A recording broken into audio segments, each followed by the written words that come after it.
বীর মুক্তিযোদ্ধা lieutenant colonel অবসরপ্রাপ্ত শরীফুল হক ডালিম রচিত স্বৈরাচারী আওয়ামী সরকার কর্তৃক নিষিদ্ধ ও ইতিহাসের অজানা অধ্যায় যা দেখেছি, যা বুঝেছি, যা করেছি থেকে আজ পাঠ করছি ৭৭তম পর্ব, ৭ম অধ্যায়, মুক্তিযুদ্ধের প্রথম পর্ব। প্রবাসী বাঙালি ডক্টর জাফরুল্লাহ ও ডক্টর মুবিনের নেতৃত্বে সবচেয়ে বড় ফিল্ড হাসপাতালটি স্থাপিত হয় বিশ্রামগঞ্জে। জুলাই মাসে পাকিস্তান থেকে পালিয়ে আসেন সপরিবারে major Manzur, captain Ziauddin, captain Taher, captain Patwari ও 2 জন সৈনিক। পরের দলটিতে পালিয়ে আসেন ক্যাপ্টেন শাহরিয়ার রশিদ খান, লেফটেন্যান্ট জাহাঙ্গীর ও ক্যাপ্টেন খায়রুল আলম। ফ্রন্টলাইন কমান্ডারদের সব ক্ষেত্রেই নিজেদের উদ্যোগ ও চেষ্টার উপর নির্ভরশীল হয়ে সংগঠিত করতে হয়েছিল মুক্তিযুদ্ধ।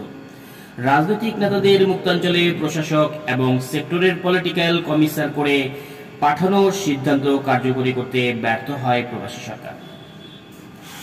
মুক্তিযুদ্ধের আড়ালে পশ্চিমবঙ্গ এবং উত্তর পূর্ব অঞ্চলের রাজ্যগুলোতে ভারতীয় বাহিনী অগণিত মুক্তিগামী যোদ্ধা ও প্রগতিশীল রাজনৈতিক নেতাকর্মীদের নিধন করে। সমমনা কমান্ডাররা ভারতীয় নীল নকশার বিরোধিতা করার জন্য অধিকত মুক্তিযোদ্ধাদের প্রয়োজনীয় মোটিভেশন এবং ত্যাগ ও তিতিক্ষার মাধ্যমে তাদের ন্যাচারাল লিডার হিসেবে গড়ে তোলার সিদ্ধান্ত গ্রহণ করে। অস্ত্রশস্ত্র এবং রসদপত্র সংগ্রহের ব্যাপারে পরে আমাদের হয়েছিল তিক্ত অভিজ্ঞতা। কখনোই আমরা প্রয়োজন অনুযায়ী অস্ত্রশস্ত্র, গোলাবারুদ এবং রসদপত্র পাইনি। যা পেয়েছি তার পরিমাণ চাহিদার তুলনায় খুবই সামান্য। নিঃসন্দেহে এই সমস্যার কারণে আমাদের যুদ্ধের প্রথম অবস্থায় শত্রুর হাতে মার খেতে হয়েছিল অনেক ক্ষেত্রে। পরবর্তীকালে কমান্ডাররা ক্রমান্বয়ে নিজেরাই সব ব্যাপারে স্বয়ং সম্পূর্ণ হবার আপ্রাণ চেষ্টা বা প্রচেষ্টা চালিয়ে মুক্তিযুদ্ধকে এগিয়ে নিয়ে যায়। শত্রুপক্ষ থেকে ছিনিয়ে নেওয়া অস্ত্র ছিল আমাদের হাতিয়ারের মূল উৎস। এতে করে আমাদের পাঁচমিশালি হাতিয়ার নিয়ে যুদ্ধ করতে হয়, ফলে গোলাবারুদ নিয়ে আমাদের নিদারুণ সংকটে পড়তে হতো। যানবাহনের সমস্যা ছিল অতি প্রকট। আমরা সম্পূর্ণভাবে বাংলাদেশ থেকে নিয়ে আসা এবং মুক্তাঞ্চল থেকে কব্জা করা গাড়িগুলোর উপরই নির্ভরশীল ছিলাম। এদের রক্ষণাবেক্ষণের দায়িত্ব নিতে হয় কমান্ডারদেরকে। আমাদের চিকিৎসার সমস্যাও ছিল প্রকট। ভারতীয় হাসপাতালগুলো প্রায় সময় ভরে থাকত। শরণার্থীতে যুদ্ধকালীন সময় সবচেয়ে বড় ফিল্ড হাসপাতালটি স্থাপিত হয়েছিল 2 নম্বর সেক্টরের বিশ্রামগঞ্জে। ব্রিটেন থেকে আগত ডক্টর জাফরুল্লাহ, ডক্টর মোমেন এবং তাদের আরও কয়েকজন বন্ধু বান্ধবের উদ্যোগে এবং প্রবাসী বাঙালি ও অবাঙালি হিতৈষীদের সাহায্যে এই বেসরকারি ফিল্ড হাসপাতাল অতি কষ্টে স্থাপন করে মুক্তিযুদ্ধে তারা অমূল্য অবদান রাখেন। যুদ্ধের সময় বাংলাদেশ থেকে খুব কম সংখ্যক চিকিৎসকই যুদ্ধে যোগদান করে, তাই তাদের ঘাটতি পূরণ করতে হয়েছিল মেডিকেল কলেজের ছাত্রছাত্রীদের সাহায্যে। তাদের নিঃস্বার্থ প্রাণ ঢালা সেবার কথা মুক্তিযোদ্ধারা কখনোই ভুলতে পারবেন না। এ ধরনের আরও অনেক সমস্যা ও সমাধানের উপায় কনফারেন্সে যদিও বা আলোচিত হয়েছিল এবং মুক্তিযোদ্ধাদের সব চাহিদাই পূরণ করা হবে বলে মুজিবনগর সরকারের কাছ থেকে প্রতিশ্রুতি পাওয়া গিয়েছিল, কিন্তু যুদ্ধকালীন সময় মুক্তিযোদ্ধারা কখনো পর্যাপ্ত পরিমাণে কিছুই পায়নি। ঠিক সময় মতো পাওয়া যায়নি অতি প্রয়োজনীয় যুদ্ধ সম্ভার। বর্ষাকালে জরুরি ভিত্তিতে মুক্তিযোদ্ধাদের জন্য আচ্ছাদন নির্মাণের কথা থাকলেও সেই আচ্ছাদন তৈরি করতে পারেনি আওয়ামী লীগ সরকার। মুক্তিযোদ্ধারা হাড় কাঁপুনি শীতে রাত কাটিয়েছে খোলা আকাশের নিচে। তাঁবু এবং শীতবস্ত্রের পর্যাপ্ত কোনো বন্দোবস্তই করা সম্ভব হয়নি সরকারের পক্ষে। কম্বলের উষ্ণতা থেকে বঞ্চিত থেকেছে আহত মুক্তিযোদ্ধারা। অধিকাংশ বীর মুক্তিযোদ্ধারা যুদ্ধ করেছেন আতপেটা খেয়ে, খালি গায়ে, খালি পায়ে। সব কষ্ট, সব অসুবিধা তারা হাসি মুখে মোকাবেলা করেছিলেন একটি স্বপ্নের নেশায়। সে স্বপ্ন স্বাধীন, শোষণমুক্ত বাংলাদেশ। জুলাই মাসে পৌঁছলেন captain Taher, captain Ziauddin, captain Patwari এবং মেজর মঞ্জুর, তার পরিবার এবং 2 জন সৈনিক দেহরক্ষী। তারা শিয়ালকোট সেক্টর দিয়ে পালিয়ে আসেন। তাদের আরও যারা পালিয়ে আসেন তারা হলেন captain Khairul Alam, captain Pasha, captain Shahriar Rashid Khan, lieutenant Bazlul Huda, captain Rashed Chowdhury, captain Farooq Rahman, captain Rashid, lieutenant Jahangir প্রমুখ।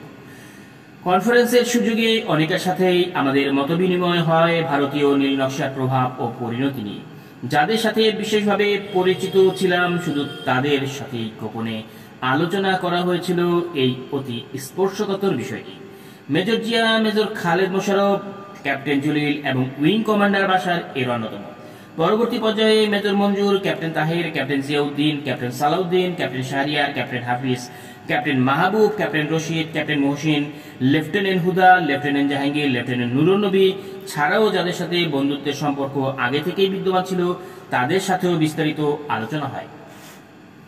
পর্দার অন্তরালে মুক্তিযুদ্ধ নিয়ে বিভিন্ন মহল, অস্থায়ী সরকার ও ভারতীয় প্রশাসনের চক্রান্ত ও স্বার্থ নিয়ে আলোচনার ফলে কতগুলো সিদ্ধান্তের ব্যাপারে আমাদের মধ্যে ঐক্যমতের সৃষ্টি হয়।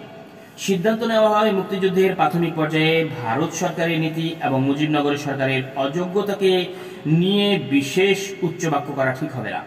আমাদের বিভিন্ন মহলের উদ্দেশ্য এবং তাদের হীন উদ্দেশ্য হাসিলের চক্রান্তের ব্যাপারে সজাগ সচেতন থাকতে হবে। একই সাথে মুক্তিযোদ্ধাদের পুনর্গঠন করে তাদেরকে সামরিক এবং রাজনৈতিকভাবে সচেতন করে তুলতে হবে। তাদের বোঝাতে হবে চক্রান্তের বিভিন্ন দিক, তাদের মোটিভেট করতে হবে, তাদের বোঝাতে হবে সব চক্রান্তকে নস্যাৎ করে দিয়ে আমাদের দেশ স্বাধীন করতে হবে আমাদের নিজেদেরকে। শুধুমাত্র ইসলামাবাদ থেকে দিল্লিতে রাজধানী বদলের জন্য যুদ্ধ করছি না আমরা। প্রয়োজনে পাক বাহিনীর সাথে সাথে অবস্থা অনুযায়ী ভারতীয় আগ্রাসনের বিরুদ্ধে যুদ্ধ করার জন্য সার্বিকভাবে প্রস্তুত থাকতে হবে মুক্তিযোদ্ধাদের। ৮ কোটি বাঙালির জন্য হাসিল করতে হবে রাজনৈতিক এবং অর্থনৈতিকভাবে একটি যথার্থ স্বাধীন বাংলাদেশ। কোনো করত রাজ্য কিংবা নামে মাত্র স্বাধীনতা নয়, চাই প্রকৃত স্বাধীনতা এবং জাতীয় মুক্তি।